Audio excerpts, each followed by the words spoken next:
تو یہ صورت جیسے میں نے آپ کو بتایا کہ اس کا زیادہ تر حصہ مدنی ہے اور کچھ حصہ اس کا مکی ہے.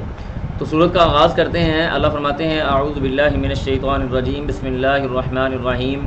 فرمایا یسألونک عن الانفال قل الانفال للہ والرسول فاتقوا اللہ واصلحوا ذات بینکم واطیعوا اللہ ورسولہ ان کنتم مؤمنین.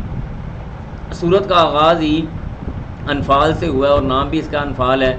انفال کا لفظی مطلب ہوتا ہے ایسا مال جو اضافی ہو. مال غنیمت بھی اس کے اندر آ جاتا ہے, مال فے بھی اس کے اندر آ جاتا ہے, جزیہ وغیرہ بھی اس کے اندر آ جاتا ہے, عطیات وغیرہ بھی اس کے اندر آ جاتا ہے, ہدیہ وغیرہ بھی اس کے اندر آ جاتا ہے, صدقات وغیرہ بھی اس کے اندر آ جاتے ہیں. تو یہ انفال کا مطلب اتنا چھوٹا سا نہیں ہے جیسے ہمارے ہاں عام طور پہ انفال کا مطلب صرف مال غنیمت لیا جاتا ہے. یہ بات صحیح نہیں ہے, بلکہ انفال سے مراد ہر وہ مال جو اضافی ہو یا بغیر کسی محنت کے انسان کو مل جائے. تو اللہ فرماتے ہیں یسألونک, وہ آپ سے سوال کرتے ہیں, عن الانفال, انفال کے بارے میں یا مال غنیمت کے بارے میں یا مال فے کے بارے میں. یہ تین طرح کے مال میں آپ کو موٹے موٹے بتا دیتا ہوں, وہ آپ لکھ لیں اپنے پاس. نمبر 1 انفال کہتے ہیں مال غنیمت کو, یعنی ایسا مال کہ جب دو لشکر آپس میں مڈ بھیڑ ہو جائے, ان کی جنگ ہو جائے, جنگ کے نتیجے میں جو بھی سائیڈ جنگ جیت جائے وہ جو مال اکٹھا کرتی ہے اس کو مال غنیمت کہا جاتا ہے. نمبر 1. نمبر 2 ہوتا ہے مال فے, ایسا مال جو جنگ کے لیے دونوں لشکر آمنے سامنے تو ہوئے لیکن لڑائی نہیں ہو سکی, ایک لشکر نے پہلے ہی اپنی ہار تسلیم کر لی, تو ایسی صورت میں جو جمع شدہ مال ہوتا ہے اس کو مال فے کہا جاتا ہے. تیسرا مال جس کو جزیے کے طور پہ استعمال کیا جاتا ہے وہ والا مال ہے کہ غیر مسلم اگر مسلمان ریاست میں رہیں گے تو وہ وہاں پہ رہنے کا ٹیکس ادا کریں گے, اس کے نتیجے میں مسلمان ان کے مال, جان, عزت اور ان کی عبادت گاہوں کی حفاظت کریں گے, تو اس کو جزیہ کہا جاتا ہے. یہ 3 طرح کے مال انفال کے اندر آ جاتے ہیں. اصل میں ہوا کچھ اس طرح سے تھا, یہاں پہ میں آپ کو ایک اشکال ہمارے ہاں پیدا کیا جاتا ہے, میں وہ بھی آپ کو بتاتا ہوں اور اس کا جواب بھی دیتا ہوں. ہوا کچھ اس طرح سے تھا کہ جب غزوہ بدر ہوا, غزوہ بدر کے بعد مسلمانوں کے ہاتھ میں بڑا سارا مال آ گیا, تو صحابہ کے درمیان میں اختلاف آ گیا کہ یہ مال کیسے تقسیم ہوگا. نبی علیہ الصلوۃ والسلام کی اس جنگ سے پہلے جو عرب کا اپنا کلچر تھا اس میں یہ ہوتا تھا کہ جب آپس میں لڑائی ہوتی تو لڑائی کے بعد جو بندہ جتنا مال جمع کر لیتا وہ اس کا ہو جاتا. اس نے کسی کو مارا ہے, اس کے کپڑے اتار دیے, اس کی زرہ اتار دی, اس کا گھوڑا لے لیا, اس کی تیر کمان لے لی, جو بھی چیزیں تھیں سارا کچھ, یا اس کے علاوہ بھی جو بندہ جتنا مال جمع کر لے وہ مال اس کا ہو گیا. یہ اس طرح سے وہ مال اپنے درمیان میں رکھتے تھے.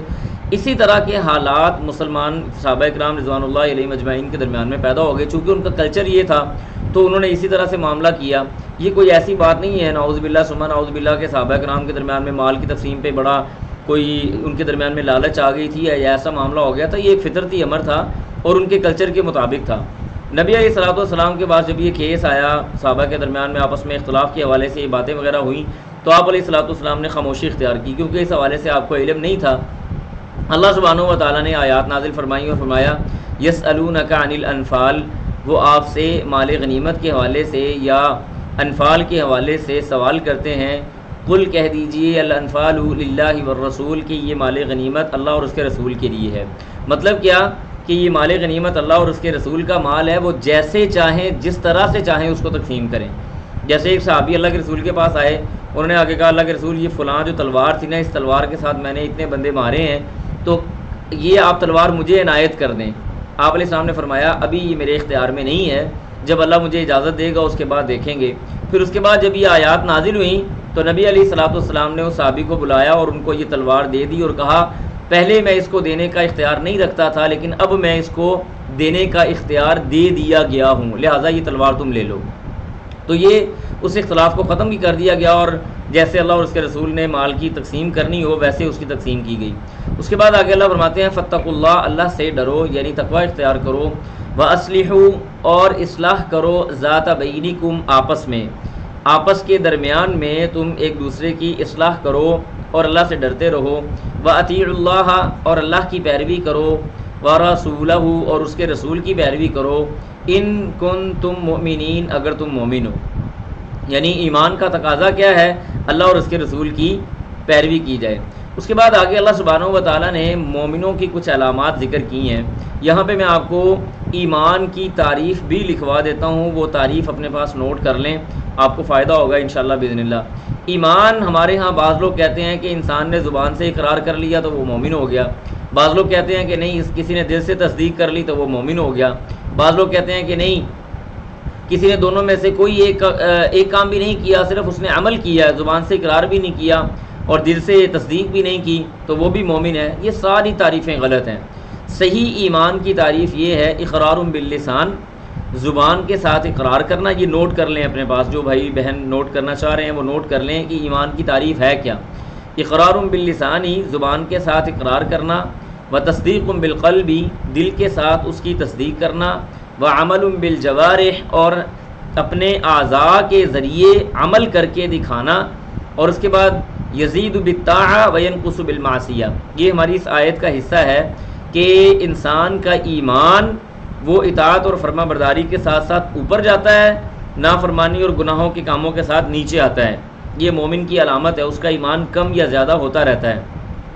تو اللہ نے اس میں مومنوں کی کچھ علامات ذکر کی ہیں. فرمایا انما المؤمنون، مومن تو صرف الذین وہ لوگ ہیں، اذا جب ذکر اللہ ذکر کیا جائے اللہ سبحانہ و تعالی کا، تو وجلت قلوبہم ان کے دل ڈر جاتے، کانپ جاتے ہیں، یعنی ان کے دلوں کے اندر وائبریشن ہونا شروع ہو جاتی ہے، ان کے دل کانپ جاتے ہیں. وَإِذَا اور جب تولیت پڑھی جائیں علیہم ان پر آیاتہ اس کی آیتیں، زادتہم ایمانا، زادتہم تو زیادہ ہو جاتا ہے ان کا ایماناً ایمان. وہ آیتیں ان کے ایمان کو بڑھا دیتی ہیں، ان کا ایمان بلند و بالا سطح پہ پہنچ جاتا ہے. تو ثابت کیا ہوا کہ ایمان کسی ایسی چیز کا نام نہیں ہے جو کسی پتھر کی طرح کسی آدمی کے دل میں لٹکا دی گئی ہے اور اس کے بعد وہ ختم ہو گئی. نہیں، ایمان ایک حرکت کرنے والی چیز کا نام ہے جو انسان کی آیات اللہ کی سننے کے ساتھ اوپر ہوتا ہے، اللہ کی اطاعت اور فرما برداری کرنے کے ساتھ بلند ہوتا ہے، اور اگر اس کی معصیت کی جائے، گناہ کے کام کیے جائیں تو نیچے آتا رہتا ہے. ٹھیک ہے جی. جیسے ایک حدیث میں آتا بھی، آپ نے سنی بھی ہوگی کہ نبی صاحب نے فرمایا لا یزنی الزانی حین یزنی وہو مؤمن، لا یسرق السارق حین یسرق وہو مؤمن، کہ کوئی زنا کرنے والا اس حال میں زنا نہیں کرتا کہ وہ مومن ہو، اس کا ایمان اس کے جسم سے نکل کے اس کے سر کے اوپر آ کے بلند و بالا ہو کے کھڑا ہو جاتا ہے. جب وہ اپنے گناہ سے فارغ ہو جاتا ہے تو پھر وہ ایمان اس کے اندر داخل ہوتا ہے. کوئی چوری کرنے والا چوری اس حالت میں نہیں کرتا کہ وہ مومن ہو، اس کا بھی ایمان نکل جاتا ہے. جب وہ چوری کر لیتا ہے تو ایمان واپس اس کے جسم میں داخل ہوتا ہے. تو یہ باتیں ہیں اس بات کو بتانے کے لیے آپ کو کہ ایمان کسی ہلکی پھلکی چیز کا نام نہیں ہے، یہ ایک بہت بڑی کیفیت کا نام ہے. پھر آگے اللہ فرماتے ہیں زادتہم ایمانن کے بعد فرمایا وعلا اور وہ ربہم اپنے رب پر یتوکلون توکل کرتے ہیں، بھروسہ کرتے ہیں. الذین یہ وہ لوگ ہیں یقیمون الصلاۃ وہ نمازوں کو قائم کرتے ہیں، ومما اور اس چیز سے رزقناہم جو ہم نے ان کو رزق دے رکھا ہے، ینفقون وہ خرچ کرتے ہیں. یہ بھی مومن کی علامت ہے. اگر ہمارا دل قرآن کی آیت سننے کے ساتھ اس کے اندر ایک کیفیت پیدا ہوتی ہے تو اس کا مطلب ہے ہم بڑے زبردست مومنین ہیں، اور اگر نہیں ہوتی تو اس کا مطلب یہ ہے کہ ہمارے گناہ ہماری نیکیوں پہ بھاری ہو چکے ہیں، ہمیں اس کو تھوڑا سیٹ کرنے کی ضرورت ہے. اور اسی طرح مومن آدمی نماز کو بھی قائم کرتا ہے اور زکوٰۃ وغیرہ بھی ادا کرتا رہتا ہے، اللہ کے راستے میں مال کو بھی خرچ کرتا ہے. اس کے بعد فرمایا اللہ فرماتے ہیں اولئک یہی ہیں ہم المؤمنون جو مومن ہیں، حقاً حقیقی طور پر، حقیقی اور سچے مومن یہی ہیں. لہم درجات ان کے لیے درجات ہیں، عند ربہم ان کے رب کے پاس، ومغفرۃ اور مغفرت ہے، ورزق اور رزق ہے، کریم عزت والا. اللہ کے ہاں ان کے پاس مختلف کلاسز ہیں. درجات مطلب مختلف کلاسز، بزنس کلاس والے بھی ہیں، فرسٹ کلاس والے بھی ہیں، اکانومی کلاس والے بھی ہیں، ایکس اور وائی کلاس والے بھی ہیں. مختلف کلاسز کے اعتبار سے اللہ سبحانہ و تعالیٰ کے ہاں مومنوں کا درجہ بہرحال موجود ہے، اور مغفرت بھی ہے اور رزق بھی ہے، اور رزق بھی عام نہیں بلکہ عزت والا اور تکریم والا رزق ہے. اب یہاں سے آگے غزوہ بدر شروع ہونے جا رہا ہے. میں آپ کو غزوہ بدر کا اس کے ہونے کا خلاصہ تھوڑا سا آپ کو بتا دیتا ہوں، اور ایک اشکال کا بھی جواب دیتا ہوں جو ہمارے ہاں اشکال پیدا کرنے کی کوشش کی جاتی ہے۔ دیکھیں نبی علیہ الصلوۃ والسلام مکہ مکرمہ کو چھوڑ کے مدینہ منورہ آ گئے۔ اب مدینہ منورہ آ گئے تو یہاں پہ بھی آ کے مشرکین مکہ جو مسلمانوں کو وہاں پہ ستا رہے تھے، یہاں پہ بھی ان کی کچھ نہ کچھ حرکتیں جاری رہیں۔ اب نبی علیہ الصلوۃ والسلام نے یہ پلان کیا کہ یہ لوگ یہی مدینے کا راستہ شام کے لیے استعمال کرتے ہیں اور شام سے تجارتی قافلے ان کے مدینے کے راستے سے گزرتے ہیں، لہٰذا ہم ان راستوں کو روکتے ہیں، ان کے راستوں کو روکا جائے۔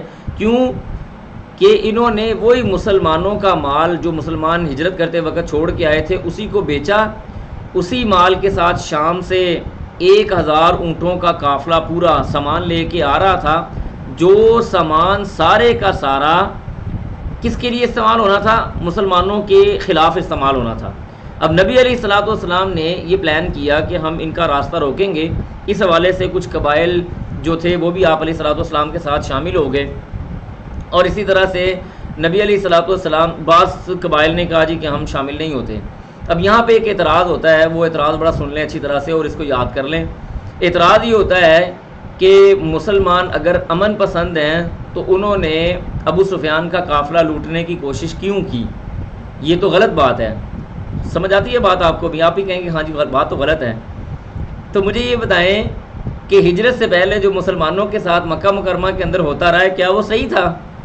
مسلمانوں کا مال لوٹ کے اسی مال سے اس مال کو خریدا گیا، کیا یہ ٹھیک تھا؟ پھر 2 ریاستیں، یہ میں آپ کو آج کے دور کے حوالے سے بات کرتا ہوں، ادھر اسلامک ریاست ہے اور ادھر وہ ریاست ہے جو اسلامی نہیں ہے، غیر اسلامی ریاست۔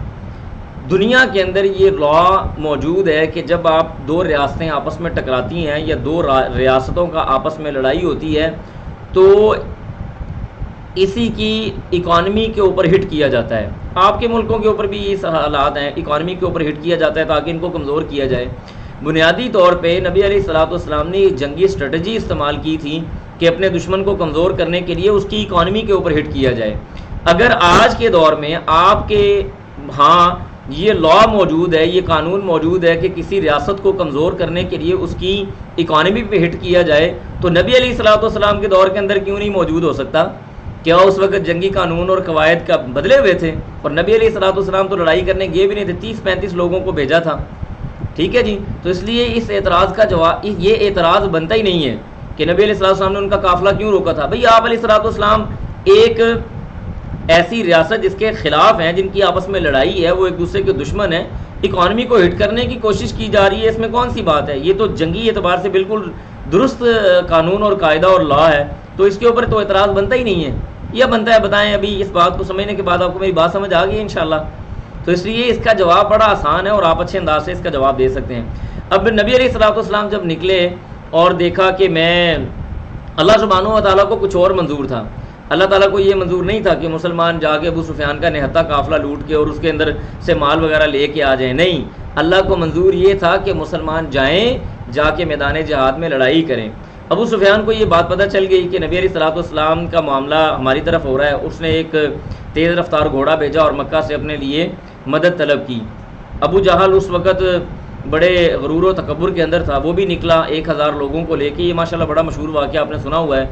پھر نبی علیہ الصلوۃ والسلام کو وحی کے ذریعے بتایا گیا کہ آپ اس قافلے کی طرف اب نہیں جا سکتے، ابو سفیان تو نکل گیا آپ کے ہاتھ سے، اب آپ بدر کی طرف روانہ ہو، وہاں پہ جا کے اب آپ کو لڑنا پڑے گا۔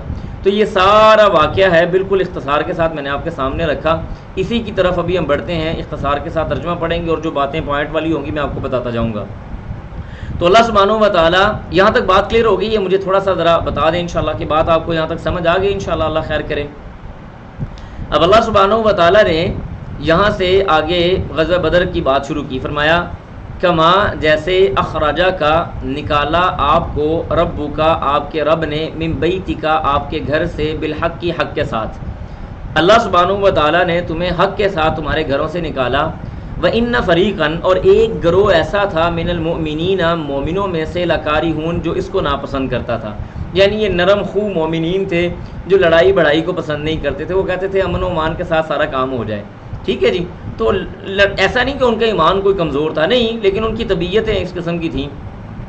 اللہ فرماتے ہیں یجادلونک وہ آپ کے ساتھ بحث و مباحثہ کر رہے تھے. یہاں پہ جادل یجادلو کا مطلب لڑائی جھگڑا کرنا نہیں ہے، بلکہ آپ کے ساتھ بحث و تکرار کر رہے تھے فی الحق کی حق کے بارے میں، بعد ما تبین بعد اس کے کہ وہ واضح ہو چکا تھا.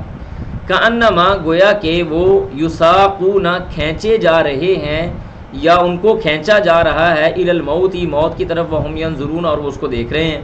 یعنی جب یہ بات ہو گئی کہ اب ہم نے ابو سفیان کا نہتہ قافلے کی طرف نہیں جانا بلکہ ہم میدان جہاد کی طرف جائیں گے، تو مومنوں میں سے بعض لوگ کہنے لگے کہ اس کی طرف کیوں جائیں، ہم جہاد لڑائی کی طرف کیوں جائیں، ہمارے پاس یہ قافلہ موجود ہے، ہم اس کی طرف جاتے ہیں، اس کا تعاقب کرتے ہیں، اس کو پکڑنے کی کوشش کرتے ہیں، کیوں اب 1000 بندے کا لاؤ لشکر سننا، جن کے پاس مال اور اسباب اور اسلحہ اور سارا کچھ ہو، تو تھوڑا بہت انسان کے دل کے اندر رعب اور دبدبہ آ جاتا ہے، یہ بھی فطرتی امر ہے. اللہ سبحانہ و تعالیٰ نے فرمایا وَإِذْ يَعِدُكُمُ اللَّهُ، اب آگے اللہ فرما رہے ہیں وَإِذْ اور جب يَعِدُكُمُ اللَّهُ اللہ نے وعدہ کیا تمہارے ساتھ احد الطائفتین دونوں گروہوں میں سے ایک کا، انہا کہ وہ لکم تمہارے لیے ہے، دونوں میں سے ایک گروہ تمہیں ملے گا، یا تو ابو سفیان کا غیر مسلح قافلہ تمہیں ملے گا یا ابو جہل کا اسلحے والا قافلہ تمہیں ملے گا، تمہیں یا ایک جگہ لڑنا پڑے گا یا دوسری جگہ لڑنا پڑے گا. لیکن آگے مسلمانوں کی چاہت کیا تھی، فرمایا وَتَوَدُّونَ اور تم چاہتے تھے ان غیر ذات الشوکہ بغیر ہتھیار والا قافلہ، یعنی ابو سفیان کا قافلہ تم لوگ چاہتے تھے تکونو ہو جائے لکم تمہارے لیے، لیکن اللہ کیا چاہتا تھا، فرمایا وَيُرِيدُ اللَّهُ اور اللہ چاہتا تھا، یعنی اللہ سبحانہ و تعالیٰ یہ چاہتا ہے ان یحق الحق کہ حق واضح ہو جائے، بکلمات ہی اس کے کلمات کے ساتھ، ویقطع اور وہ کاٹ دے دابر الکافرین کافروں کو جڑوں سے، یا کافروں کی جڑیں تک اللہ سبحانہ و تعالیٰ کاٹ کے رکھتے ہیں. دیکھیں ابو سفیان کے نہتے قافلے کو لے لینا یا اس میں سے مال کو لے لینا کوئی اتنی بڑی بات نہیں تھی، لیکن غزوہ بدر جس کا تذکرہ آج تک ہوتا چلا آ رہا ہے اور پورے جزیرہ نما عرب کے اندر مسلمانوں کا رعب اور دبدبہ بیٹھ گیا اس واقعے کی وجہ سے. اس کے بعد آگے اللہ کیا کہتے ہیں لیحق الحق تاکہ حق واضح ہو جائے، ویبطل الباطل اور باطل مٹ جائے، ویبطل اور باطل ہو جائے، الباطل باطل یعنی ختم ہو جائے باطل، ولو کرہ المجرمون اگرچہ مجرم اس کو ناپسند کیوں نہ سمجھیں.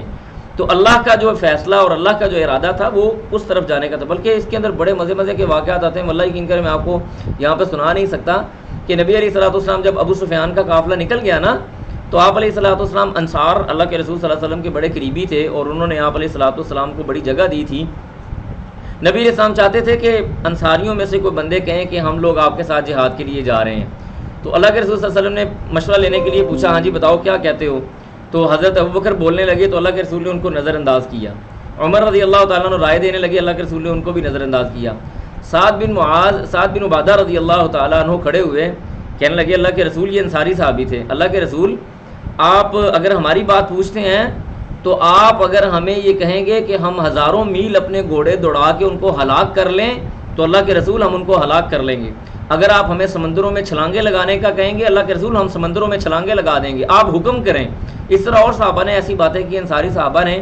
تو راوی کہتے ہیں کہ رسول اللہ صلی اللہ علیہ وسلم کے چہرے پہ اطمینان طاری ہو گیا کہ یہ لوگ میرے ساتھ ہیں. ٹھیک ہے جی.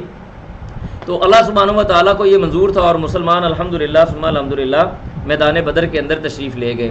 اب یہاں پہ اللہ سبحانہ و تعالیٰ یہ بات کرتے ہیں، فرمایا اذ جب تستغیثون تم مدد طلب کر رہے تھے ربکم اپنے رب سے، تم نے جب اپنے رب سے مدد طلب کی، یعنی نبی علیہ الصلوۃ والسلام مقام بدر میں پہنچے ہیں اور بدر کے اندر میں تقریباً 1 سے زیادہ بار میں بدر کے مقام پہ گیا ہوں اور واللہ العظیم آپ یقین کریں وہاں پہ جا کے آج بھی وہ کنویں موجود ہیں، گو کہ انہوں نے اوپر سے ان کو بند کر دیا ہوا ہے. وہ مسجد عریش ابھی بھی موجود ہے. عریش کہتے ہیں یعنی پتوں کے ساتھ کسی کی چھت بنائی جائے. تو نبی علیہ الصلوۃ والسلام نے جس جگہ پہ پڑاؤ کیا تھا اس کو عریش کہا جاتا ہے. آپ علیہ الصلوۃ والسلام کا پتوں کے ساتھ، کھجور کے پتوں کے ساتھ وہاں پہ پڑاؤ آپ کا وہ چھت بنائی گئی تھی اور اس کے نیچے آپ علیہ السلام تھے. نبی علیہ الصلوۃ والسلام قبلہ رخ ہو کے اللہ سے وہ دعائیں کر رہے ہیں اپنے دونوں ہاتھ پھیلائے ہوئے ہیں اور اللہ سے دعا کر رہے ہیں کہ یا اللہ اگر آج یہ مسلمان فتح یاب نہ ہوئے تو اس دھرتی پہ تیرا نام لینے والا شاید کوئی نہ ہو. اللہ ان کی مدد فرما۔ اتنی دعا کی کہ آپ کی چادر کندھوں سے گر گئی۔ ابوبکر صدیق پیچھے سے آئے، انہوں نے چادر اٹھائی، اللہ کے رسول کے کندھوں پہ ڈالی اور کہا اللہ کے رسول آپ کی دعا آپ کے رب نے سن لیا، بس کریں۔ رسول اللہ صلی اللہ علیہ وسلم دعا ختم کر کے جب خیمے سے یعنی وہ اپنی جگہ سے باہر نکلے تو دیکھا صحابہ کرام رضوان اللہ علیہ مجمعین بڑے مطمئن تھے۔ تو یہاں پہ اللہ نے یہ بات فرمایا اذ جب تستغیثون تم نے مدد طلب کی ربکم اپنے رب سے، فاستجاب اور اس نے قبول کیا لکم تمہارے لیے، انی ممدکم کہ میں ممدکم بڑھاؤں گا تمہیں، بِأَلْفٍ 1000 من الملائکۃ فرشتوں سے، مردفین جو پے در پے ہوں گے۔ مردفین کا مطلب ہوتا ہے یعنی اوپر تلے آنے والے، لگاتار آنے والے۔ آپ اگر آج بھی بدر کی طرف جائیں نا تو اس طرف مسجد ہے اور مسجد کی ایک سائڈ پہ آپ کو پہاڑ نظر آئے گا، اس پہاڑ کے بارے میں کہا جاتا ہے کہ فرشتے قطار اندر قطار اس پہاڑ سے نیچے اترے تھے۔ تو آپ اگر اس کو جا کے دیکھیں اور آپ نے یہ غزوہ بدر کا واقعہ پڑھا ہو، پورا آپ کے ذہن میں ازبر ہو، تو یقین کریں آپ کو آج بھی یہ کیفیت محسوس ہوگی کہ شاید فرشتے وہاں پرندوں کی صورت میں زمین پہ اتر رہے ہیں، اللہ کے آسمان سے فرشتے آج بھی نازل ہو رہے ہیں۔ سبحان اللہ، ایک عجیب کیفیت ہوتی ہے۔ اس کے بعد آگے اللہ فرماتے ہیں وما جعل اور نہیں جعلہ بنایا اس کو اللہ تعالیٰ نے الا مگر بشرا خوشخبری ولتطمئن اور تاکہ مطمئن کر دے بھی اس کے ذریعے قلوبکم تمہارے دلوں کو، اس خوشخبری کے ذریعے اللہ سبحانہ و تعالیٰ تمہارے دلوں کو مطمئن کر دے۔ یعنی اگر اللہ چاہتا تو نبی کے صحابہ کو یہ طاقت دے سکتا تھا کہ وہ 1000 کے ساتھ لڑائی کر لیتے، ایک آدمی 1000 کے اوپر غالب آ جاتا، لیکن فرشتوں کے ساتھ مدد کا کہنے کا مطلب یہ تھا کہ بے فکر ہو جاؤ، تمہاری مدد کے لیے اللہ کی روحانی مخلوق تمہارے ساتھ سینہ بہ سینہ کھڑی ہے۔ پھر اس کے بعد فرمایا ومن نصر اور نہیں ہے مدد الا مگر من عند اللہ اللہ ہی کی طرف سے ہے، ان اللہ بے شک اللہ تعالیٰ عزیز وہ غالب ہے، حکیم حکمت والا ہے۔ اللہ سبحانہ و تعالیٰ نے یہ فائدہ دیا۔ اس کے بعد دیکھیں فرمایا اب یہ اللہ کی مددیں آ رہی ہیں۔ ایک اللہ کی مدد وہ ہے جو ظاہری طور پہ نظر نہیں آ رہی، وہ تھے فرشتے۔ اب یہاں پہ اللہ کی مدد یا اللہ کی نصرت وہ ظاہری طور پہ واضح ہونا شروع ہوگی۔ وہ کیا تھی؟ فرمایا اذ جب یغشیکم تم کو ڈھانپ لیا النعاسا کس چیز نے؟ اونگ نے، امانتن مطمئن کرتے ہوئے یا تسکین دیتے ہوئے، منہ اس سے، وینزل اور اس نے نازل کیا علیکم تم پر، من السماء ماء آسمان سے، ماء ان پانی۔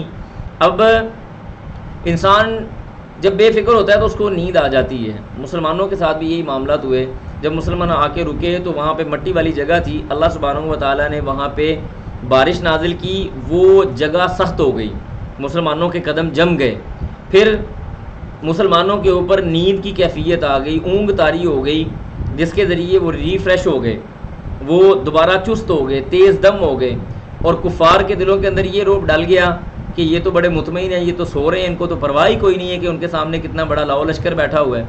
اسی طرح سے اللہ سبحانہ و تعالیٰ نے مومنوں کو اطمینان دے دیا نیند کے ذریعے کہ تمہیں پریشان ہونے کی ضرورت نہیں۔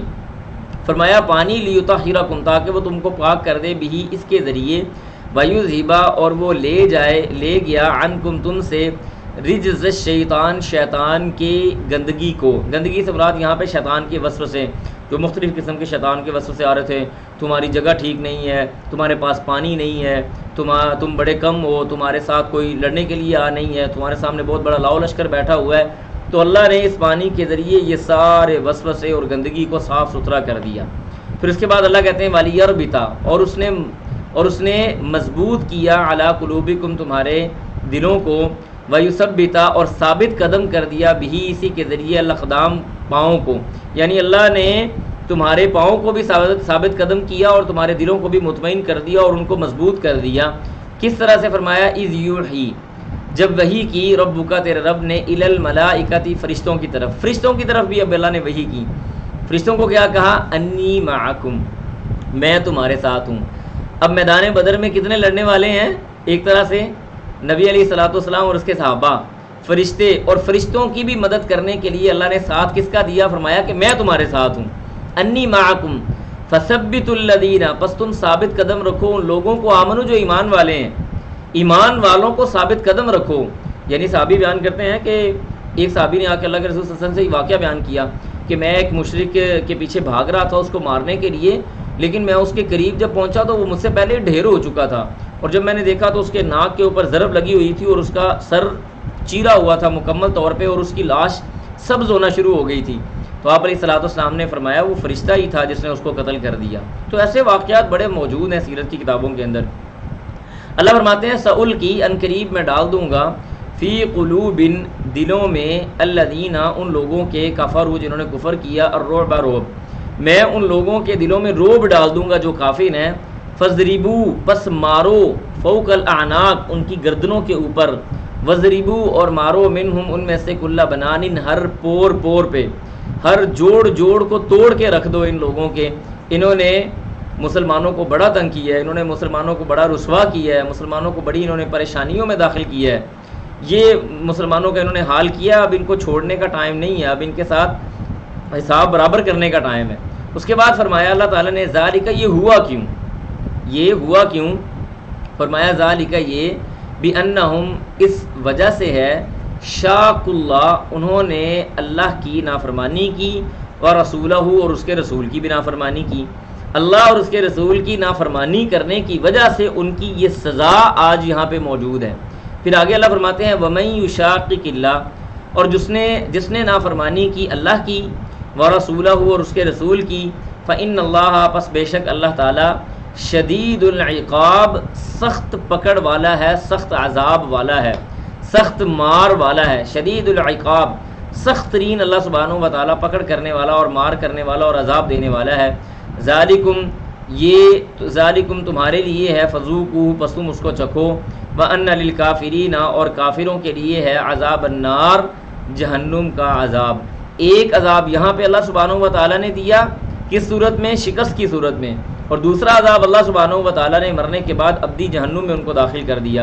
اس کے بعد آگے اللہ فرماتے ہیں یا ایھا الذین ہے لوگو آمنو جو ایمان والے ہو، اذا جب لقیتم تم ملو یعنی مڈ بھیڑ ہو جائے، لڑائی ہو جائے، الذین ان لوگوں کے ساتھ کافروا جو کافر ہیں، جب تم کافروں کے ساتھ لڑائی کرنے کے لیے آ جاؤ، زحفن ایسے دن جس میں جنگ بڑی گھمسان کی ہو، زحف کہتے ہیں سخت لڑائی والا دن، لڑائی والے دن جب تم دشمن کے آمنے سامنے آ جاؤ تو تم نے کرنا کیا ہے؟ فلا تولوہم تم نے اپنی پیٹھوں کو نہیں پھیرنا، لدبار یعنی دبر کی جمع ادبار آتی ہے، تم نے اپنی پیٹھیں پھیر کے بھاگنا نہیں ہے۔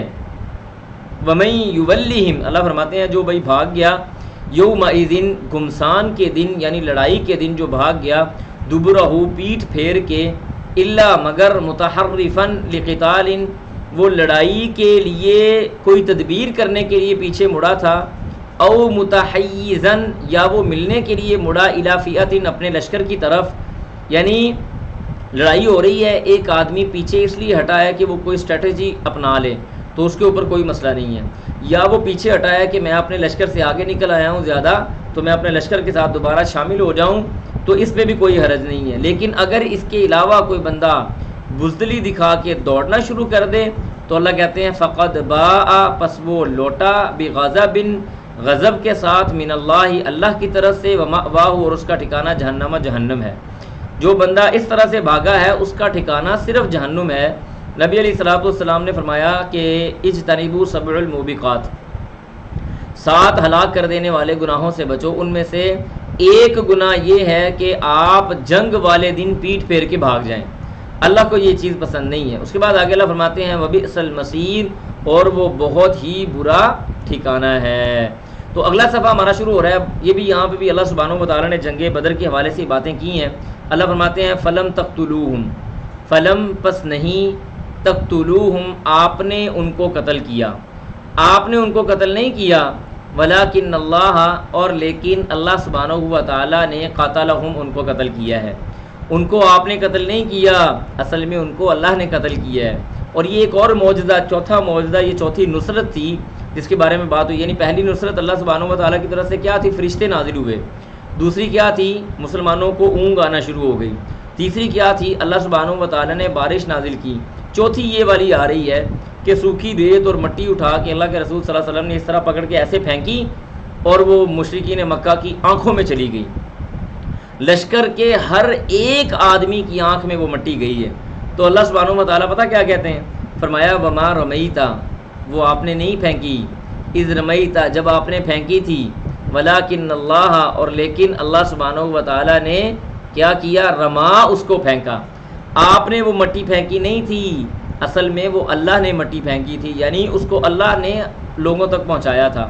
اب یہاں پہ آپ تقدیر کا ایک چھوٹا سا مسئلہ بھی سمجھ لیں. مومن اسی کیفیت کے اندر ہوتا ہے.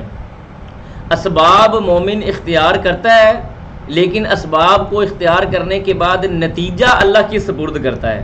بات سمجھ آ رہی ہے آپ کو؟ جو لوگ کہتے ہیں نا تقدیر میں یہ تھا، وہ تھا، ایسے تھا، ویسے تھا، نہیں. مومن اسباب اختیار کرتا ہے. یہ سبب اختیار کیا اللہ کے رسول صلی اللہ علیہ وسلم نے، مٹی اٹھائی اور پھینکی، لیکن نتیجہ اللہ کے سپرد کر دیتا ہے. اب اس کا نتیجہ کیا نکلا؟ وہ اللہ سبحانہ و تعالیٰ نے مشرکین مکہ کی آنکھوں میں ڈال دی. ٹھیک ہے جی. تو مومن اسی طرح سے ہوتا ہے. اس کے بعد آگے اللہ فرماتے ہیں وَلِيُبْلِيَ الْمُؤْمِنِينَ، اور تاکہ وہ ازما لے مومنوں کو. یہ جو غزوہ بدر تھا نا، یہ کھرا کھوٹا الگ کرنے کے لیے ایک کسوٹی تھی تھوڑی سی. اللہ فرماتے ہیں وَلِيُبْلِيَ، اور تاکہ وہ آزما لے المؤمنین، مومنوں کو، منہ، اس سے، بلاءً حسنا، اچھی طرح سے آزمانا. یعنی ہلکا پھلکا آزمانا نہیں ہے. آپ خود تھوڑا تصور میں جا کے دیکھیں کہ 313 یا 319 جو بعض روایات کے اندر موجود ہے، اتنے لوگ 1000 کے لشکر کے سامنے موجود ہیں. اور 1000 کا لشکر بھی وہ کون سا، جن کے پاس اونٹوں کی لائنیں لگی ہوئی ہیں، گھوڑے ان کے ساز و سامان کے ساتھ لیس پڑے ہوئے، آلات حرب ان کے پاس اور جنگی اسلحہ ان کے پاس بھرمار ہے، اور غرور اور تکبر کے اندر ہے. یہی بس نہیں، بلکہ وہ لڑنے کے طریقے بھی جانتے ہیں. وہ ماہر لوگ ہیں اپنی لڑائی کے اندر. اللہ سبحانہ و تعالیٰ نے یعنی ٹھیک ٹھاک کر کے مومنوں کو یہاں پہ آزمایا ہے. اس کے بعد آگے اللہ فرماتے ہیں ان اللہ، بے شک اللہ تعالیٰ، سمیع، وہ سننے بھی والا ہے، علیم، اور جاننے بھی والا ہے. ذالکم، یہ تمہارے لیے ہے، وان اللہ، اور یہ اللہ فرماتے ہیں ذالکم، یہ معاملہ تو تمہارے ساتھ جو ہونا تھا وہ ہو گیا. وان اللہ، اور یہ کہ اللہ سبحانہ و تعالیٰ، موہن، وہ کیا کرنے والا ہے، سست کر دینے والا ہے یا ختم کر دینے والا ہے، کئی دل کافرین، کافروں کی تدبیر کو. تمہارے ساتھ جو معاملہ ہوا اس کا مطلب تو تمہاری آزمائش ہے، لیکن کافروں کی تدبیر کو اللہ تعالیٰ ختم کر دینے والا اور اس کو کمزور کر دینے والا ہے. دیکھیں، میں نے کبھی کبھی سوچتا بھی ہوتا ہوں، تھوڑا خود تصور کریں کہ نبی علیہ الصلوۃ والسلام نکلے کس مقصد کے لیے تھے، اور اللہ نے جا کے جمع کہاں پہ کر دیا. ابو جہل کو بہت سارے لوگوں نے منع کیا تھا. جب وہ غزوہ بدر کے لیے آ رہا تھا نا، اس کو بہت سارے لوگوں نے منع کیا کہ چلو ہمارا قافلہ، جب ابو سفیان کا قافلہ بچ کے آ چکا ہے تو کیا ضرورت ہے لڑنے جانے کی، چھوڑ دیتے ہیں. لیکن اس نے کہا نہیں نہیں نہیں نہیں نہیں، اب میں نکلا ہوں تو میں لڑے بغیر واپس نہیں آؤں گا. مسلمانوں کو غزوہ بدر سے پہلے یہ مشرکین مکہ ایک صرف اپنے کچھ قیدی سمجھتے تھے کہ یہ ہمارے قیدی ہیں جو ہم سے جان چھڑوا کے بھاگ گئے. اس سے زیادہ مسلمانوں کی کوئی اہمیت نہیں تھی ان کی نظر میں. ان کو تو یہ تکبر تھا کہ اپنے قیدیوں کو جا کے ماریں گے، پیٹیں گے اور ان کو لے آئیں گے پکڑ کے، یا ان کو ختم کر دیں گے. اللہ سبحانہ و تعالیٰ نے کیسے خوبصورت انداز سے ایک گراؤنڈ کریٹ کیا، دونوں لشکروں کو آمنے سامنے کر دیا، مسلمانوں کو آزما لیا اور کافروں کو تہ و تیگ کر کے رکھ دیا. ٹھیک ہے جی. تو یہ بڑا، اس کے اندر بڑی حکمتیں اللہ سبحانہ و تعالیٰ نے چھپائی ہوئی ہیں. اس کے بعد آگے اللہ فرماتے ہیں ان تستفتحوا، اگر تم فتح کو طلب کرتے ہو، یعنی اگر تم فیصلے کو طلب کرتے ہو. اصل میں ہوا کچھ اس طرح سے تھا کہ ابو جہل جب یہ لڑنے کے لیے آیا ہے نا، تو اس نے وہاں پہ بیت اللہ کے اندر سامنے کھڑے ہو کے دعا کی کہ یا اللہ، جو ہم میں سے صحیح ہے تو اس کو غالب کر دے، اور جو ہم میں سے جھوٹا اور فاسق اور کذاب ہے اس کو تو مغلوب کر دے. ٹھیک ہے. اور بار بار مسلمانوں سے یہ فیصلہ طلب کرتے تھے، کہتے تھے ہم نے تمہارے اوپر اتنے ظلم کیے ہیں، اگر اللہ کی مدد اور اس کی نصرت آنی ہوتی تو آ جاتی. لہٰذا وہ بار بار یہ کہتے تھے، جیسے ہم نے کل پڑھا بھی ہے کہ بار بار یہ کہتے تھے ٹھیک ہے لے آؤ ہمارے اوپر جو تم نے عذاب لے کے آنا ہے. اگر تم سچے ہو تو اللہ ہمارے اوپر پتھروں کی بارش کیوں نہیں کرتا؟ اگر تم سچے ہو تو اللہ تعالیٰ ہمیں مارتا کیوں نہیں ہے؟ اس قسم کی وہ باتیں کرتے تھے. اسی بات کا تذکرہ یہاں پہ اللہ تعالیٰ کر رہے ہیں. فرمایا ان تستفتحوا، اگر تم فیصلہ ہی طلب کرتے ہو، فقد جاءکم الفتح، تو پس تحقیق جاءکم، آ گئی تمہارے پاس، الفتح، فتح یعنی فیصلہ. یہاں پہ تستفتحوا اور فتح کا مطلب فیصلہ ہے. یعنی اگر تم نے فیصلہ ہی طلب کرنا تھا تو فیصلہ تمہارے پاس آ گیا ہے. تمہیں یہ بات سمجھ آ جانی چاہیے کہ حق پہ کون ہے اور باطل پہ کون ہے. فرمایا وَإِن تَنْتَهُوا، اگر تم رک جاؤ یعنی ختم کر دو اپنے معاملات، فَهُوَ خَيْرٌ لَكُمْ، تو وہ تمہارے لیے بہتر ہے. یعنی تم رجوع اللہ کر لو، اپنے گناہوں سے توبہ کر لو، رسول کو سچا نبی مان لو اور اس پہ ایمان لے آؤ، تو یہ تمہارے لیے بہتر ہے. وَإِن تَعُودُوا، اگر تم دوبارہ پلٹو گے نعود تو ہم بھی پلٹیں گے، ہمارے لیے تو کوئی مشکل نہیں ہے، اگر تم دوبارہ آؤ گے لڑنے کے لیے، یہ معاملہ کرو گے تو ہم بھی آئیں گے۔ ولن تغنی، اور نہیں تم کو غنی کر سکتا یا بے پرواہ کر سکتا، عنکم تم سے، فئتکم تمہارا لشکر، تمہارا آپس میں جمع غفیر اکٹھا کر لینا، آپس میں تمہارا ایک بہت بڑا لاؤ لشکر تیار کر لینا، تمہیں کچھ بھی فائدہ نہیں دے گا۔ ولو کثرت، اگرچہ وہ جتنا مرضی کیوں نہ ہو، ولو اگرچہ کثرت وہ بہت زیادہ ہی کیوں نہ ہو، وَأَنَّ اللَّهَ، اور یہ کہ اللہ سبحانہ و تعالیٰ مع المؤمنین، وہ ایمان والوں کے ساتھ ہے۔ اور یہ آپ نے دیکھا بھی سنا بھی ہوگا کہ غزوہ خندق کے وقت کیا ہوا تھا، وہ 10,000 کا لشکر لے کے آ گئے تھے، سارے عرب کے جتنے بھی مشرکین تھے ان کو جمع کر لیا، ان قبائل کو جمع کر لیا، ان کا مال، ان کا لشکر، ان کے آپس میں جمع ہونا، ان کا آپس میں کثرت سے ہو جانا، اس نے اللہ سبحانہ و تعالیٰ کو کوئی نقصان نہیں دیا، نہ مومنوں کو کوئی نقصان دیا۔ یہ اس بات کی طرف اشارہ ہے ایک طرح سے۔ اس کے بعد آگے اللہ فرماتے ہیں یا ایھا الذین، اے لوگو، آمنو، جو ایمان والے ہو، اطیعوا اللہ، اللہ ہی کی پیروی کرو، ورسولہ، اور اس کے رسول کی ہی پیروی کرو، ولا تولوا، اور نہ تم پھرو عنہ اس سے، وانتم، اور اس حال میں تسمعون کہ تم سن رہے ہو، تم اللہ اور اس کے رسول کی بات سنتے ہوئے اس حال میں پیچھے نہ مڑ جاؤ کہ شاید تم نے سنا ہی نہیں ہے۔ ولا تکونوا، اسی بات کی طرف اللہ اشارہ کر رہے ہیں، فرمایا ولا تکونوا، اور نہ تم ہو جاؤ، کالذین، ان لوگوں کی طرح، قالوا، جنہوں نے کہا، سمعنا، ہم نے سنا، وہم لا یسمعون، حالانکہ وہ سن نہیں رہے۔ یعنی ان لوگوں کی طرح کا رویہ تمہارا نہیں ہونا چاہیے، اللہ اور اس کے رسول کی اطاعت کرنی ہے اور بات کو سن کے اس کی اطاعت کرنی ہے، ایسے نہیں کرنا کہ گھوم کے پیچھے چلے جاؤ اور کہو کہ ہم سن رہے ہیں حالانکہ تم اللہ کی بات نہ سن رہے ہو اور اس کے رسول کی بات نہ سن رہے ہو۔ اس کے بعد آگے اللہ فرماتے ہیں ان شر الدواب، ان، بے شک، شر، بہت ہی برا ہے، الدواب، وہ جانور، عند اللہ، اللہ کے ہاں، الصم، جو گونگا ہے، البکم، جو اللہ سبحانہ و تعالیٰ فرمایا الصم، جو بہرا ہے، البکم، گونگا ہے، الذین، وہ لوگ، لا یعقلون، عقل نہیں رکھتے۔ جیسے ہم نے کل کے سبق میں پڑھا تھا، اللہ نے فرمایا نا کہ لہم قلوب لا یفقہون بہا، ولہم اعین لا یبصرون بہا، ولہم آذان لا یسمعون بہا، اولئک کالانعام بل ہم اضل، کہ گونگے، بہرے اور دلوں سے عاری جو لوگ ہیں وہ اللہ کے ہاں سب سے ناپسندیدہ مخلوق تصور کیے جاتے ہیں۔ پھر اس کے بعد اللہ کہتے ہیں ولو، اور اگر، علیم اللہ، جانتا اللہ تعالیٰ، فیہم، ان مشرکین مکہ کے اندر، خیرن، کوئی بھی بات، لاسمعہم، تو وہ ان کو ضرور سناتا۔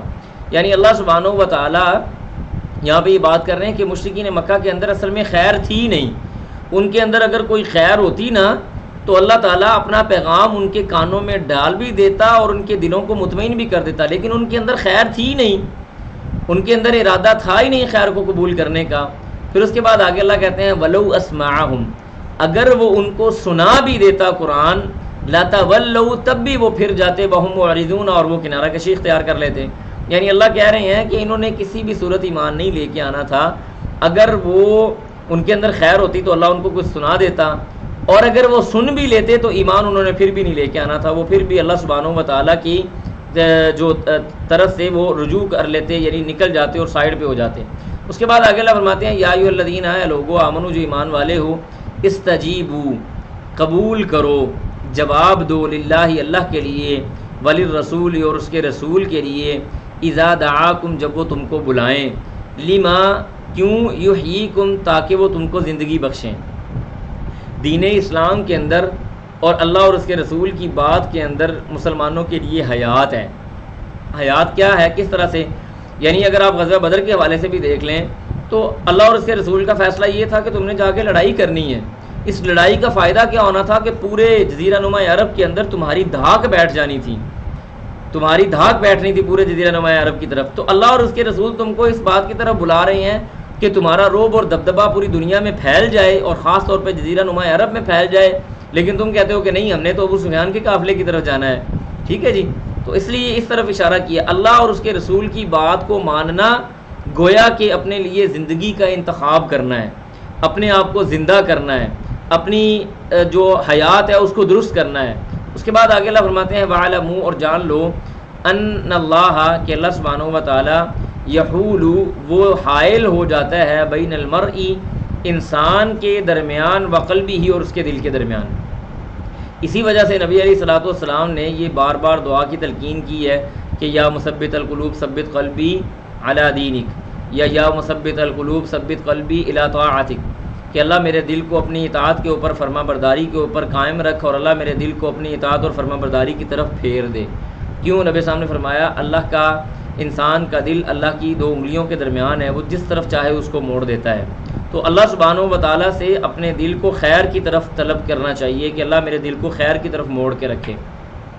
پھر اس کے بعد فرمایا وَأَنَّهُ، اور یہ کہ وہ الیہ، اسی کی طرف تحشرون، تمہارا سب کا جمع ہونا ہے، تم سب کے سب نے اللہ ہی کی طرف جمع ہونا ہے۔ وَاتَّقُوا، اور ڈر جاؤ، فِتْنَةً، ایسے فتنے سے، لا تصیبن، جو صرف نہیں پہنچتا، الذین، ان لوگوں کو، ظالموا، جو ظلم کرنے والے ہیں، تم میں سے، خاصتاً، خاص طور پہ۔ اللہ فرماتے ہیں کہ ایسے فتنے سے اپنے آپ کو بچا کے رکھو، اس فتنے سے اپنے آپ کو سنبھال کے رکھو جو فتنہ صرف غیر مسلموں پہ نہیں آتا بلکہ مسلمانوں پہ بھی آ سکتا ہے۔ اس کے اندر ایک بہت نفیس اور خوبصورت اسلامی معاشرے کا حسن اللہ سبحانہ و تعالیٰ نے بیان کیا ہے۔ وہ کس طرح سے کہ وہ معاشرہ جو امر بالمعروف اور نہی عن المنکر کرتا رہتا ہے، وہ معاشرہ کسی نہ کسی طرح سے صحیح راستے پہ چلتا رہتا ہے۔ لیکن ایسا معاشرہ جہاں پہ برائی کو اگنور کیا جائے تو برے لوگوں کی وجہ سے اچھے لوگ بھی مارے جاتے ہیں۔ جب اللہ کی طرف سے عذاب آتا ہے یا پریشانی آتی ہے تو اس بستی کے اندر یا اس معاشرے کے اندر یا اس سوسائٹی کے اندر موجود اچھے لوگ بھی اس کے اندر داخل ہو جاتے ہیں۔ تو اس لیے اللہ نے فرمایا صرف یہ فتنہ یا پریشانی ان لوگوں کے لیے نہیں ہے جو ظالم ہیں، بلکہ ایسے فتنے سے اپنے آپ کو بچا کے رکھنا چاہیے جو ظالموں کے ساتھ ساتھ باقی لوگوں کو بھی شاید آ پہنچے گا۔ اس کے بعد فرمایا وَعَلَمُوا، اور جان لو، ان اللہ، کہ اللہ سبحانہ و تعالیٰ، شدید العقاب، سخت ترین پکڑ والا اور عذاب والا ہے۔ اس کے بعد اگلے صفحے کی طرف ہم بڑھتے ہیں۔ اگلے صفحے کے اندر اللہ سبحانہ و تعالیٰ نے مسلمانوں کو دوبارہ کچھ باتیں یاد کروائی ہیں۔ فرمایا وَاذْكُرُوا، اور یاد کرو، اذ انتم، جب تم تھے، قلیل، بڑے تھوڑے تھے، مستضعفون، کمزور تھے، فی الارض، زمین میں، تخافون، تم اس بات سے ڈرتے تھے، ان یتخطفکم، کہ تم کو اچک لیں گے، الناس، لوگ، تو تمہاری یہ کیفیت تھی۔ اب یہ حیران ہوں گے آپ سن کے کہ حضرت ابو ذر غفاری رضی اللہ تعالیٰ عنہ جب مدینہ منورہ کے اندر انہوں نے یہ باتیں سنی نا کہ مکہ کے اندر کوئی آدمی آیا اور اس نے نبوت کا دعویٰ کیا ہے، انہوں نے اپنے بھائی کو بھیجا، جاؤ ذرا چیک کر کے آؤ۔ وہ بھائی آیا، اس نے آگے کہا وہ تو بڑا زبردست آدمی ہے، وہ لوگوں کو اچھائی کا حکم دیتا ہے اور ان کو برائی سے منع کرتا ہے۔ تو ابو ذر غفاری رضی اللہ تعالیٰ عنہ اللہ کے رسول کے لیے نکل گئے مکہ مکرمہ کی طرف۔ مکہ مکرمہ آئے تو آ کے لوگوں سے نہیں پوچھا کہ کہیں پتہ نہیں کوئی کیسے معاملات ہیں، کیا معاملات ہیں، تو میں لوگوں سے نہیں پوچھتا۔ انہوں نے بیت اللہ کے اندر بیٹھ گئے، جو وہاں پہ اس وقت حرم تھا، وہاں پہ بیٹھ گئے تو حضرت علی رضی اللہ تعالیٰ عنہ کا وہاں سے گزر ہوا۔ انہوں نے پوچھا کہاں سے آئے ہو؟ کہنے لگے میں مدینہ سے آیا ہوں۔ کیا کیوں آئے ہو؟ کہتے بس ویسے ہی ذرا کام سے آیا ہوں۔ ان کو بتایا نہیں تو تمہارے پاس جگہ نہیں ہے؟ کہنے لگا نہیں میرے پاس جگہ نہیں ہے۔ علی رضی اللہ تعالیٰ عنہ کہتے ہیں کہ آؤ میرے گھر آ جاؤ۔ رات وہاں پہ گزاری، اگلے دن پھر آ کے بیت اللہ میں بیٹھ گئے۔ پھر علی رضی اللہ تعالیٰ عنہ کا گزر ہوا، پھر انہوں نے وہی سوال کیے، اور اس کے بعد انہوں نے کہا تم مسئلہ کیا ہے تمہارا؟ کہنے لگے کہ میں تمہیں بتاؤں گا تو اس شرط پہ کہ تم کسی کے ساتھ ذکر نہیں کرو گے۔ علی رضی اللہ تعالیٰ نے کہا ٹھیک ہے میں نہیں کروں گا۔ کہنے لگے کہ ہم نے سنا ہے کہ مکہ کے اندر ایک آدمی آیا جو اپنے آپ کو نبی کہتا ہے، تو میں اس سے ملنا چاہتا ہوں۔ علی رضی اللہ تعالیٰ عنہ کہنے لگے اچھا ان سے ملنا ہے تو تم نے بڑے اچھے ٹائم کا انتخاب کیا ہے، میں ابھی انہی کی طرف جا رہا ہوں، تم نے میرے پیچھے پیچھے آنا ہے، لوگوں کو پتہ نہ چلے، اور جہاں کہیں میں خطرہ محسوس کروں گا تو میں اپنے آپ کو اس طرح سے جھکا لوں گا جیسے میں جوتا بند کر رہا ہوں، تو تم میرے پاس سے گزر جانا جیسے تم مجھے نہیں جانتے۔ اب یہ کیفیت ہے مسلمانوں کی، نبی پہ ایمان لانے کے باوجود اتنے کمزور ہیں کہ اپنے ایمان کا اعلان نہیں کر سکتے۔ ابو ذر غفاری اللہ کے رسول صلی اللہ علیہ وسلم کے پاس گئے، اللہ کے رسول پہ ایمان لائے، مسلمان ہو گئے۔ نبی علیہ الصلوۃ والسلام نے کہا کہ ابو ذر ابھی اپنا ایمان لوگوں کے سامنے واضح نہ کرنا، لیکن انہوں نے کہا نہیں اللہ کے رسول اب میں ایمان لوگوں کو جا کے بتاؤں گا۔ بیت اللہ میں گئے اور جا کے اعلان کیا کہ میں اللہ کے رسول پہ ایمان لے کے آیا ہوں، اللہ پر ایمان لے کے آیا ہوں، وہی مالک ہے، وہی اکیلا ہے۔ لوگوں نے پکڑ کے ان کو مارنا شروع کر دیا۔ وہاں سے ابوبکر صدیق رضی اللہ تعالیٰ عنہ کا گزر ہوا، کہنے لگے تم اس کو مار رہے ہو، یہ مدینے سے آیا غفار قبیلے کا آدمی ہے اور کل کو تمہارے قافلے وہیں سے گزرنے ہیں، کوئی اپنے آپ کو بچا کے رکھو۔ تو لوگوں نے اس ڈر کی وجہ سے ابو ذر غفاری رضی اللہ تعالیٰ عنہ کو چھوڑ دیا۔ تو آپ دیکھیں مکہ مکرمہ کے اندر میں کہتا ہوں تاریخ کے اندر کوئی اتنی بڑی مذہبی دہشت گردی نہیں ملتی جو مشرکین مکہ نے مسلمانوں کے ساتھ کی تھی. تو اللہ سبحانہ و تعالیٰ نے اسی طرف اشارہ کیا ہے. فرمایا کہ جب تم بڑے تھوڑے سے تھے، کمزور تھے، تم یہ سمجھ رہے تھے کہ لوگ تمہیں کھا پی جائیں گے، ختم کر دیں گے، تو اللہ نے کیا کیا؟ فآواکم، اس نے تمہاری مدد کی، تمہیں ٹھکانہ دیا، اللہ نے تمہیں جگہ دی مدینہ منورہ کی صورت میں. وأیدکم، اور تمہارا ساتھ دیا، بنصرہ، اپنی مدد کے ساتھ، یعنی اللہ نے تمہارا ساتھ دیا، تمہیں حوصلہ دیا. ورزقکم، اور اس نے تم کو رزق دیا، من الطیبات، پاکیزہ چیزوں سے، لعلکم تشکرون، تاکہ تم شکر گزار بندے بن جاؤ.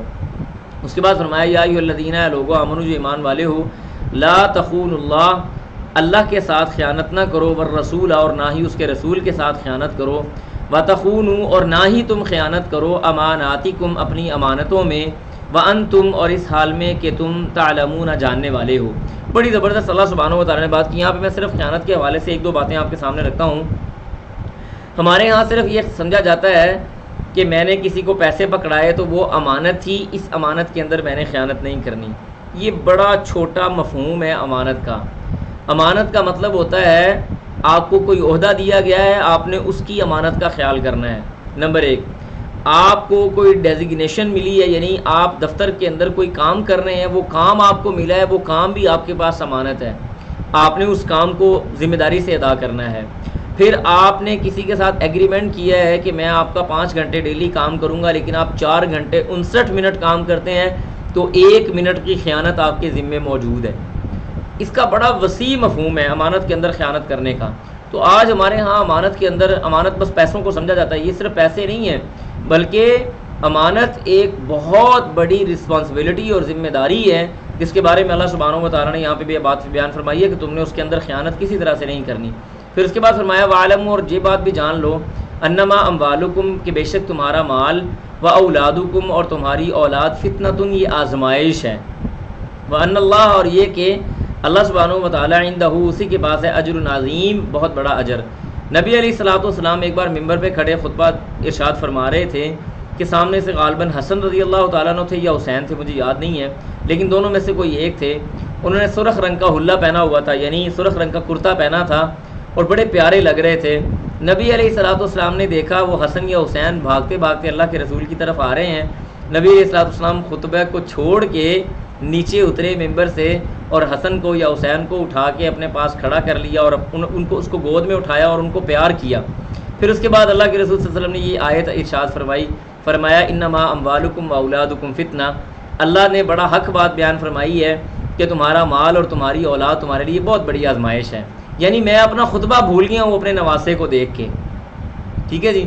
تو یہ مال اور اولاد واقعی ہی اللہ کی طرف سے بڑی آزمائش ہے. اگر آپ ان کو خیر کے لیے لگا دیں تو یہ سب سے بڑی نعمت ہے، اور اگر آپ نے ان کو خیر کے لیے نہیں لگایا تو یہ سب سے بڑی پریشانی اور آزمائش کی بات ہے.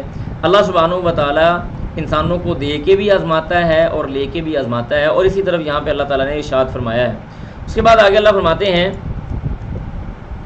یا ایھا الذین، لوگو، آمنو، جو ایمان لائے ہو، ان تتقوا اللہ، اگر تم اللہ سے ڈرتے رہو گے، یجعل لکم، وہ بنا دے گا تمہارے لیے، فرقاناً، حق و باطل میں تمیز کرنے والا، یعنی تم کو وہ حق و باطل میں تمیز کرنے والا بنا دے گا. دیکھیں، یاد رکھیں، جو متقی آدمی ہوتا ہے نا، تقوی اختیار کرنے والا آدمی، اس آدمی کو چیزوں کے درمیان میں فرق بڑی جلدی سمجھ آ جاتا ہے. کون اچھا ہے، کون برا ہے، کون سی چیز حق پہ ہے، کون سی چیز باطل پہ ہے. اللہ فرماتے ہیں اگر تم اللہ سے تقوی اختیار کرو گے، یعنی تم متقی اور پرہیزگار بن جاؤ گے، تو تمہاری نیکی، تقوی اور پرہیزگاری کا فائدہ تمہیں یہ ہوگا کہ اللہ تمہیں اچھائی اور برائی کے درمیان میں تمیز کرنے کی بصیرت عطا کر دے گا. سبحان اللہ، کیسی خوبصورت بات ہے. جیسے اللہ نے فرمایا نا وَمَن يَتَّقِ اللَّهَ يَجْعَل لَّهُ مَخْرَجًا وَيَرْزُقْهُ مِنْ حَيْثُ لَا يَحْتَسِبُ وَمَن يَتَّقِ اللَّهَ. اللہ تعالیٰ فرماتے ہیں کہ جو بندہ اللہ سے تقوی اختیار کرتا ہے، اللہ اس آدمی کے لیے نکلنے کا راستہ بنا دیتا ہے. یعنی ایک آدمی ہے، اس نے برائی نہیں کرنی، وہ ارادہ کر کے بیٹھا ہے کہ یا اللہ میں نے برائی نہیں کرنی، میں نے برائی نہیں کرنی، میں نے برائی نہیں کرنی. اس کے چاروں طرف ماحول برائی والا ہے. اللہ سبحانہ و تعالیٰ اس کے لیے وہ اسباب پیدا کر دے گا کہ وہ اس برائی کے ماحول سے بچ کے اپنے آپ کو نکال لے. تو یہ ایک اس کا فائدہ ہے. پھر آگے اللہ سبحانہ و تعالیٰ تقوی کا یہ بھی فائدہ ہے کہ اللہ تعالیٰ اس بندے کو بے حساب رزق عطا کرتا ہے، ٹھیک ہے. تو وَيَرْزُقُهُ مِنْ حَيْثُ لَا يَحْتَسِبُ، اس بندے کو پتہ ہی نہیں ہوتا اس کے پاس مال کہاں سے آ رہا ہے. تو اللہ سبحانہ و تعالیٰ سے تقوی کا بڑے فوائد ہیں، اور سب سے بڑا فائدہ یہ کہ انسان کو بصیرت مل جائے حق اور باطل کے درمیان میں فرق کرنے کی. پھر اس کے بعد آگے اللہ فرماتے ہیں وَيُكَفِّرْ، اور وہ دور کر دے گا عَنْكُمْ تم سے سَيِّئَاتِكُمْ تمہارے گناہوں کو، وَيَغْفِرْ لَكُمْ اور وہ تم کو معاف بھی کر دے گا. واللہ، اور اللہ سبحانہ و تعالیٰ ذو الفضل العظیم بہت بڑے فضل والا ہے. اللہ سبحانہ و تعالیٰ کا فضل کا مطلب پتہ کیا ہے آپ کو؟ میں آپ کو مزے کی بات بتاتا ہوں، پتہ نہیں آپ نے فضل کا مطلب آج تک کیا سمجھا ہوگا. فضل کا مطلب ہوتا ہے عربی زبان کے اندر اضافی چیز. اللہ سبحانہ و تعالیٰ کا ہمارے اوپر فضل ہے کہ وہ ہمیں ہماری محنت کے مطابق مال یا اولاد یا نعمتیں نہیں دیتا، بلکہ ہماری جو محنت ہے اس سے بہت زیادہ بڑھ کر اللہ سبحانہ و تعالیٰ ہمیں مال یا ہمیں نعمتیں عطا کر کے بیٹھا ہوا ہے. تو یہ اللہ کا فضل ہے. فضل کا مطلب ہوتا ہے اضافی، برابری میں نہیں. تو ہمیشہ اللہ سبحانہ و تعالیٰ اضافی چیزیں ہمیں عطا کرتا ہے، اور اپنی رحمت کے ساتھ بہت وسیع چیزیں اللہ سبحانہ و تعالیٰ ہمیں دیتا ہے. اس کے بعد آگے اللہ فرماتے ہیں وَإِذْ يَمْكُرُ، اور اگر یمکرو انہوں نے تدبیر کی بیکا تمہارے ساتھ الذین ان لوگوں نے کفروا جو کافر ہیں، یعنی نبی صلی اللہ علیہ وسلم کو یہ بات یاد کروائی جا رہی. فرمایا کہ وَإِذْ يَمْكُرُ، اور اس وقت کو بھی یاد کرو، یمکرو انہوں نے تدبیر کی تھی تمہارے ساتھ کفروا جو کافر تھے. اب یہ رسول اللہ صلی اللہ علیہ وسلم کی ہجرت کا جو تذکرہ ہے نا وہ یہاں پہ ہو رہا ہے. مشرکین مکہ سارے دارالندوہ میں جمع ہو گئے، اور دارالندوہ میں جمع ہو کے اللہ کے رسول صلی اللہ علیہ وسلم کے بارے میں فیصلہ کر رہے ہیں. کیا فیصلہ کر رہے ہیں؟ فرمایا کہ لیثبتوک، کہ وہ آپ کو قید کر دیں، او یقتلوک، یا وہ آپ کو قتل کر دیں، او یخرجوک، یا وہ آپ کو ملک بدر کر دیں. یہ شیطان جو تھا نا اس دارالندوہ کے اندر، جو مشرکین مکہ کے جو بڑے بڑے سردار تھے یہ سارے جمع ہوئے نا، تو شیطان بھی وہاں پہ انسانی شکل میں باقاعدہ بنفس نفیس تشریف لایا. شیطان کو شیخ النجد انہوں نے کہا، یعنی کہ نجد سے آیا ہوا کوئی بزرگ شیخ ہے. اور اس نے آ کے شیطان نے، ابلیس نے باقاعدہ یہ مشورہ دیا. ایک آدمی نے یہ مشورہ دیا کہ نبی علیہ الصلوۃ والسلام کو قید کر دیا جائے. تو شیطان کہنے لگا نہیں قید کرنے کا کوئی فائدہ نہیں ہوگا، تم اس کو قید کرو گے تو اس کے ساتھی تم سے لڑا کے رسول کو چھڑوا لے جائیں گے. لہذا یہ جو رائے تھی اس کو چھوڑ دیا گیا. پھر ایک دوسری رائے آئی کہ نبی علیہ الصلوۃ والسلام کو ملک بدر کر دیا جائے. تو یہ جو جناب ابلیس تھے یہ پھر کہنے لگا کہ اگر تم اللہ کے رسول صلی اللہ علیہ وسلم کو ملک بدر کر دو گے تو وہ اپنی ریاست قائم کر لے گا اور کل کو تمہارے اوپر آ جائے گا. یہ تو کوئی بڑی بات نہیں ہے، تمہیں نہیں پتہ لوگ اس کو کس طرح سے مانتے ہیں، کس طرح سے اس سے محبت کرتے ہیں، کس طرح سے اس کی باتوں میں آ جاتے ہیں. تو لہٰذا یہ بھی رائے صحیح نہیں ہے.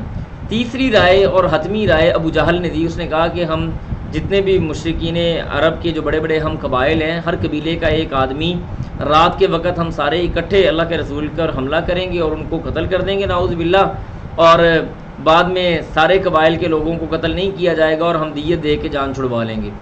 یہ رائے شیخ النجد یعنی وہ ابلیس جو تھا اس نے یہ رائے پسند کی اور اس نے کہا ہاں یہ والی بات بالکل درست ہے.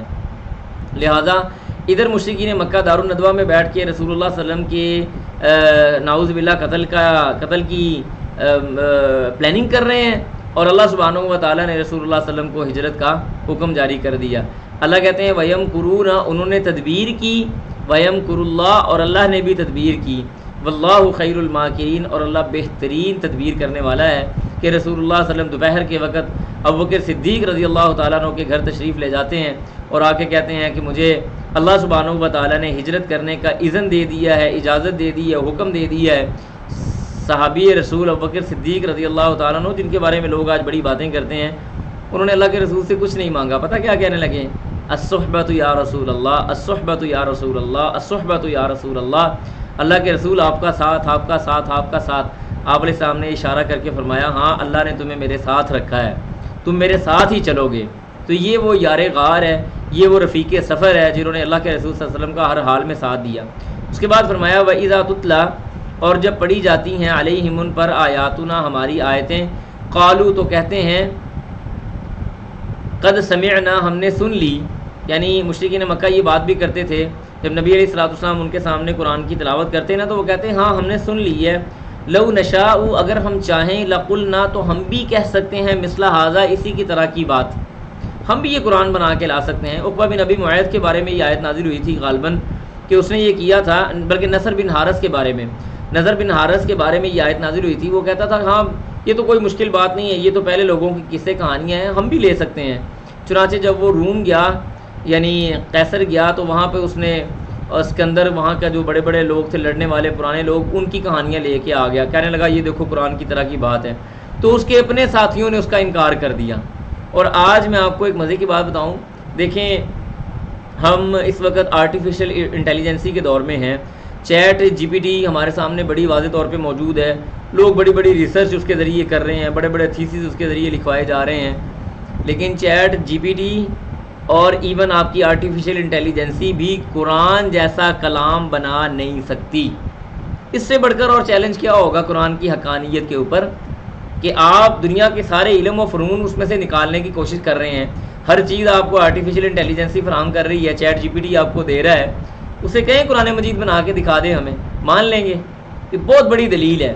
اس کے بعد اس نے یہ کہا کہ ان ھذا نہیں ہے یہ الا مگر اساطیر الاولین، پہلے لوگوں کی قصے کہانی، یعنی نضر بن حارث نے یہ باتیں کی تو اللہ سبحانہ و تعالیٰ نے اس کے مقابلے میں یہ آیات وغیرہ نازل کی۔ اس کے بعد آگے فرمایا وَإِذْ قَالُوا، اور جب کہا انہوں نے اللہم اے اللہ، ان کان اگر کوئی ہے ھذا اس میں هو الحق کا حق پر من عندک تیرے طرف سے، فامطر علینا پس نازل کر دے ہمارے اوپر حجارتاً پتھر من السماء آسمان سے، ابھی اتنا یا لے آ ہمارے پاس بعذاب علیم دردناک عذاب۔ یہ وہی بات ہے جو میں نے آپ کو پہلے بتائی کہ ابو جہل جب یعنی مکہ مکرمہ کے اندر رسول اللہ صلی اللہ علیہ وسلم موجود تھے اور یہ وہ باتیں کرتے تھے بیٹھ کے کہ ہمارے اوپر عذاب کیوں نہیں آ جاتا، فلاں چیز کیوں نہیں ہو جاتی، فلاں چیز کیوں نہیں ہو جاتی، اللہ سبحانہ و تعالیٰ نے ان کی ان باتوں کے اوپر یہ جواب دیا، فرمایا وما کان اللہ، اور نہیں ہے اللہ سبحانہ و تعالیٰ کے لیے، یا نہیں ہے اللہ سبحانہ و تعالیٰ لیعذبہم کہ وہ ان کو عذاب دے،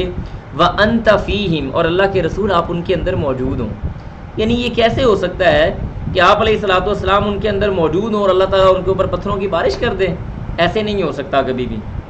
اور نبی صاحب نے خود یہ بات کہی تھی کہ اللہ کے عذاب کو روکنے کے لیے یہ دو بڑی چیزیں ہیں کہ ایک استغفار کرنا جو ابھی آگے آ رہا ہے، اور فرمایا وما کان اللہ، اور نہیں ہے اللہ سبحانہ و تعالیٰ کے لیے معذبہم کہ وہ عذاب دے، وہم یستغفرون اور اس حال میں کہ لوگ استغفار کر رہے ہوں، یعنی اللہ کے رسول لوگوں میں موجود ہے یا وہ استغفار کر رہے ہیں تو اللہ سبحانہ و تعالیٰ ان کو عذاب دے، ایسی چیز نہیں ہے۔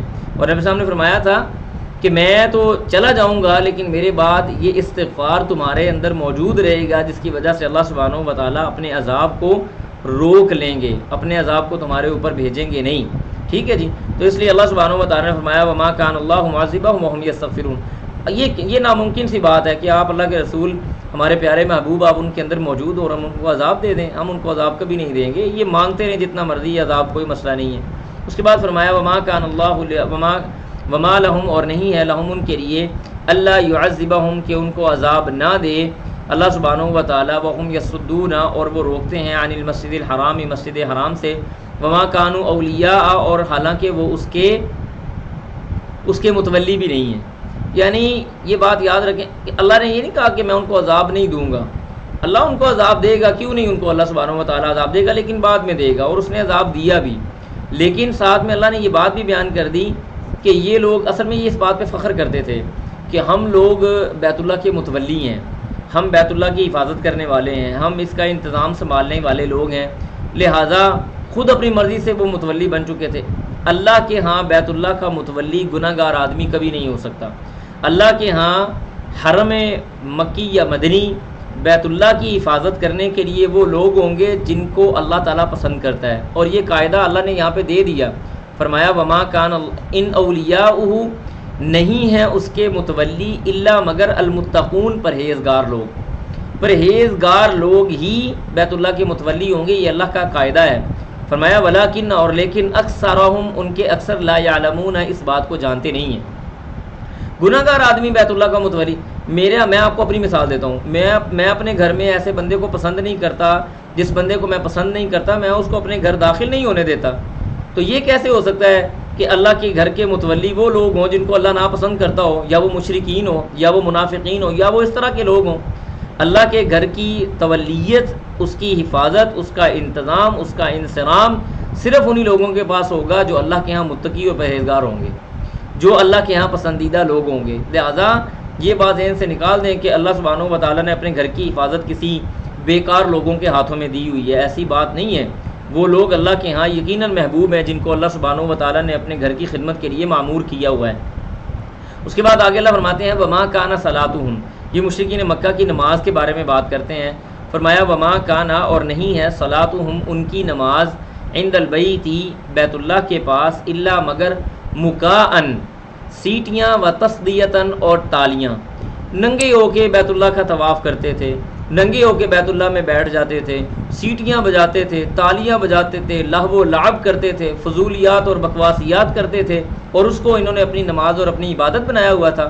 اللہ کے ہاں یہ عبادت نہیں ہے، اللہ کے ہاں یہ نیکی نہیں ہے۔ فرمایا فذوقوا العذاب، پس تم عذاب کو چکھو، بما کنتم تکفرون، اس چیز کی وجہ سے جو تم نے کفر کیا۔ اللہ کے ہاں عبادت اور نیکی کیا ہے؟